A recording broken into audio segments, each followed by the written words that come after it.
Welcome to Reading and Writing Between the Lines, a podcast series about communication skills in the workplace. I'm your host, John Witzman.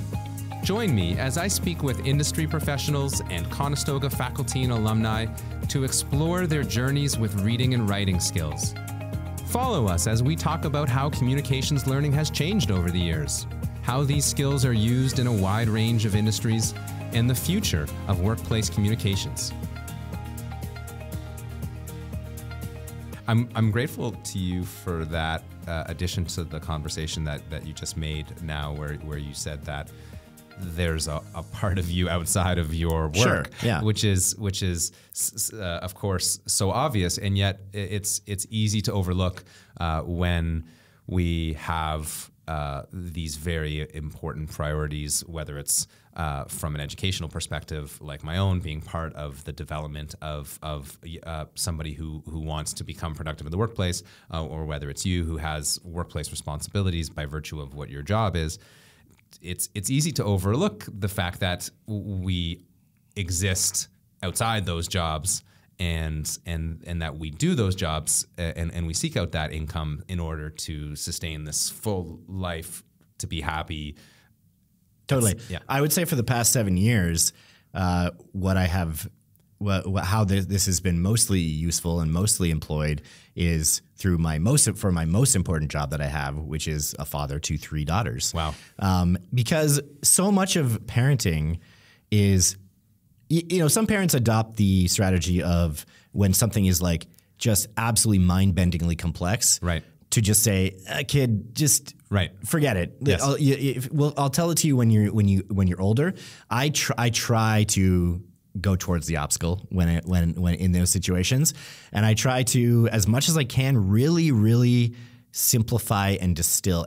And with kids, I'm sure you know as well, you can't talk too much about a thing before they are like, they just eyes glaze over and they check out. So you have like a very short window to be like, okay, let me see. It's kind of like this, Right? To really frame it and tee it up for them in a way that their little brains can properly ingest it and actually derive any type of understanding or meaning from. It's an incredible connection that you're making and bringing us full circle in such a wonderful way, because the child as the inscrutable text that we began with, right? The textbook that is dense and hard to pull information out of, or the project brief that you have to condense and strip away everything that's extraneous and say only what's essential. Mm-hmm. And you don't have the template to sort of go over here on the side and jot down 20 ideas and scratch out the 12 that don't work. And also your audience has so little understanding of the various complexities that go into, like, it's like you start explaining and like, well, okay, wait, you need a baseline understanding of this thing before I can even explain that thing. So I have to you have to really distill and simplify like numerous elements as you're explaining this to the child. And so, it's and doing it on the fly and don't get me wrong, I'm not some expert at it. I mess it up so often. I know that their eyes glaze over because I've seen it happen so many times. I'm like, sure. Okay. All right. I went too long on that one. Yeah.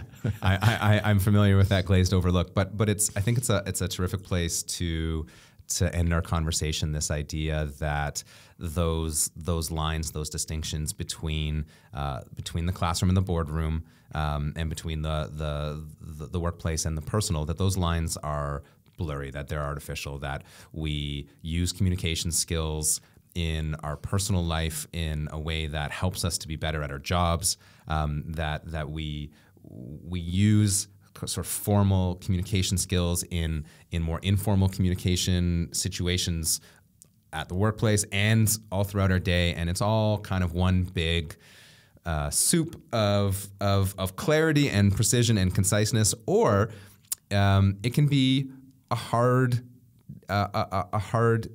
challenging experience if you're struggling to understand what you're supposed to do with this government agency, how to fill out that form. It can be really challenging and probably confusing or disorienting, frustrating, and that there's a real use value for these skills from beginning to end. Yeah, I would say like we as humans, we all just want to understand, and be understood. And at our core, and that's how you create connection, and connection is life.